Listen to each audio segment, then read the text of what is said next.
recolectores nómades.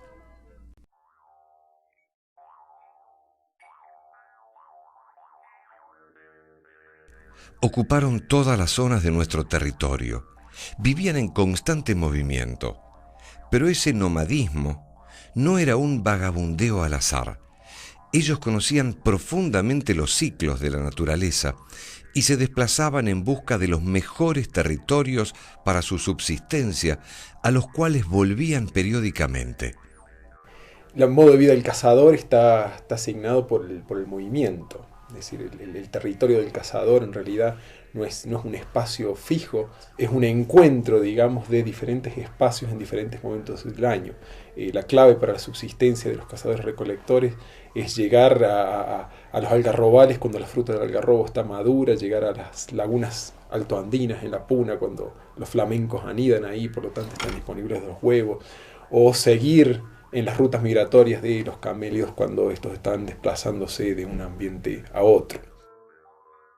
Los enseres de los cazadores recolectores eran escasos. Solo llevaban lo que necesitaban para cazar, para abrigarse y algunos pocos elementos domésticos. Se refugiaban en cuevas y abrigos, y también armaban precarias tiendas de materiales perecederos. Para acompañar su movilidad, esta vivienda debía ser fácil de desmontar y trasladar. En Pampa y Patagonia dio lugar al característico toldo construido con palos y cueros. Dicen los ancianos que cuando los primeros hombres llegaron a estas tierras, los espíritus de las montañas los desconocieron y desataron un gran temporal de viento y nieve. Los hombres aterrados intentaron huir, pero uno de los abuelos dijo: tranquilos, estemos tranquilos. Si estas montañas se enojaron, es porque todavía somos extraños para ellas. Quedémonos callados y quietos, así se les va a pasar el enojo. Los primeros hombres permanecieron allí, sufriendo hambre y frío durante mucho tiempo, hasta que los espíritus de las montañas confiaron en los recién llegados y aplacaron su ira. Entonces, los hombres pudieron cazar en las nuevas tierras.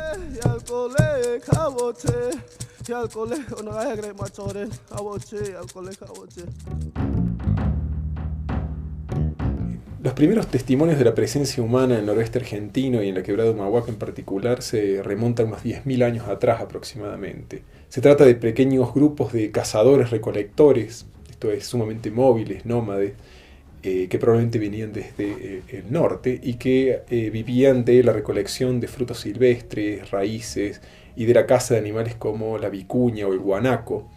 Se trataba de grupos muy pequeños, probablemente unas pocas decenas de personas, que dada este modo extensivo de vida y gran movilidad que tenían, necesitaban vastos territorios para poder subsistir. Y esto también significa que la vida social de estos cazadores era muy distinta a lo que estamos acostumbrados, no solo a través de la vida en las ciudades, sino incluso de la vida en el campo actual.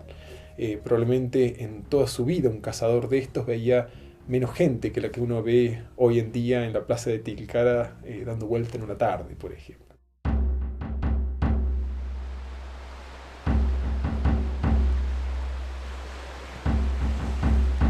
En la región pampeana, sobre la costa atlántica, han perdurado las huellas de pisadas humanas de 7.000 años de antigüedad. Un grupo compuesto por jóvenes, niños y un hombre adulto dejó sus rastros sobre una superficie que se conservó intacta. Junto a ellos se encontraron huesos de lobo marino y guanaco, huevos de ñandú, balbas y caracoles. Lejos de pensar al animal como un adversario, el cazador lo consideraba como un hermano, como un ser vivo al que le debía respeto y del cual aprendía conductas, modelos y pautas de vida. Los propios cazadores se impusieron a sí mismos el no matar de más, sino únicamente lo necesario para alimentarse. El cazador tenía con el animal una cuestión espiritual. Uno, para poder cazar, tenía que estar en espíritu con el animal. Era un acto de apropiación de otra vida pero porque era necesario para nuestra gente. De ahí que espiritualmente uno tenía que estar equilibrado, tenía que estar armónico. No tenía que haber odio a la hora de hacer este trabajo. El arte rupestre también ha plasmado esta especial relación entre el cazador y su presa. En pocos pero hábiles trazos, aquellos artistas lograron captar el espíritu de los animales. Descriptivas escenas de caza, huellas grabadas de las especies más rastreadas, como el ñandú y el guanaco, pisadas y manos humanas, aún nos traen esas antiguas presencias, permaneciendo como un lenguaje evocador que ha logrado trascender el paso del tiempo.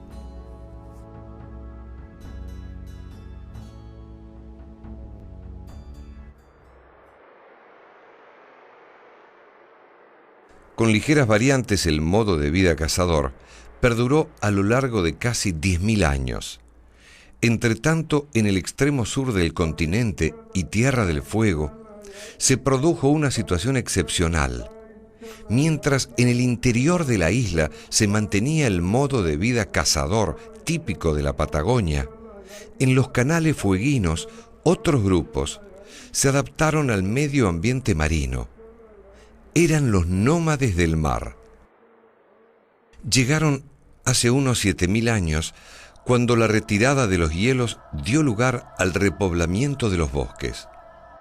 En lo que hoy es el territorio de la Argentina, el único lugar donde tuvimos una adaptación a la vida litoral marítima, una especialización en los recursos, vivir del mar, por el mar, para el mar, fue en los canales magallánicos fueguinos.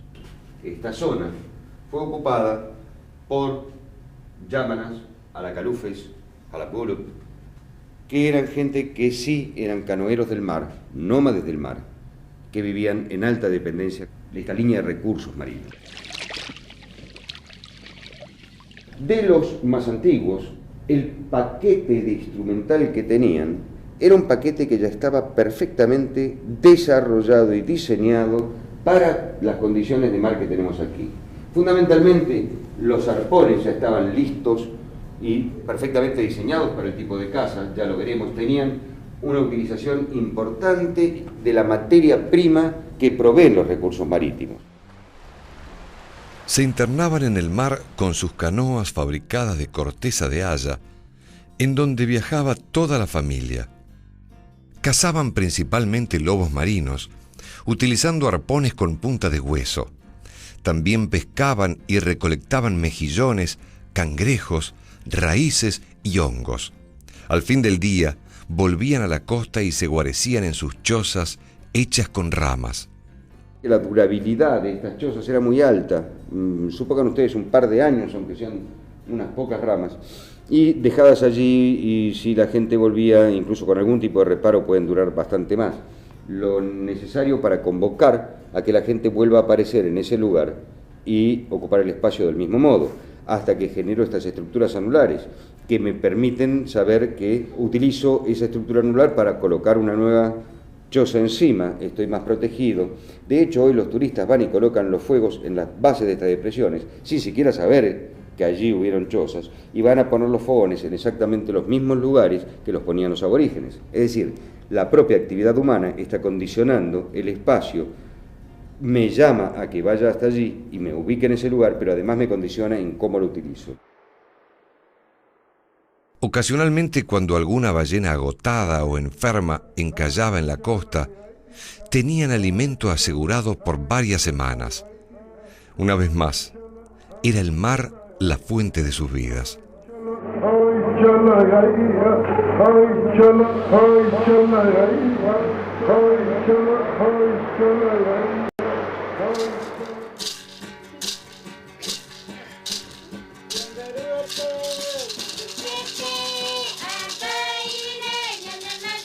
En la región nordeste, en lo que actualmente es el litoral y la Mesopotamia, la presencia de los grandes ríos dio lugar a un modo de vida diferente basado en la pesca, el cultivo de plantas y la recolección de frutos silvestres. Los primeros grupos humanos llegaron hace unos 9.000 años desde la Amazonia. Eran cazadores y recolectores que con el paso del tiempo se especializaron en la explotación de los recursos fluviales. Estos grupos son los primeros grupos de sedentarismo semipermanente. Están ocupando pisos ecológicos diferentes. Están ocupando la Sierra Central de Misiones y luego llegan hasta el Atlántico estacionalmente. La etnia más característica de la región es la tupí guaraní, que emigró hacia el litoral desde la selva amazónica hace unos 2000 años. Llegaron a bordo de sus canoas, siguiendo el curso de los grandes ríos Paraná y Uruguay. Los grupos guaraníes eran grandes canoeros. La economía guaraní es una economía de reciprocidad. O esa economía de reciprocidad llevaba al movimiento a través de los ríos, pero también por senderos dentro de la selva. La economía de reciprocidad no significa te doy y me das, sino significa la obligación de dar y la obligación de recibir. No se trata de una economía de mercado tampoco, se trata de una economía de intercambio que no tiene tiempos, sino que en el momento en que alguien necesite, el otro miembro de la familia se lo da.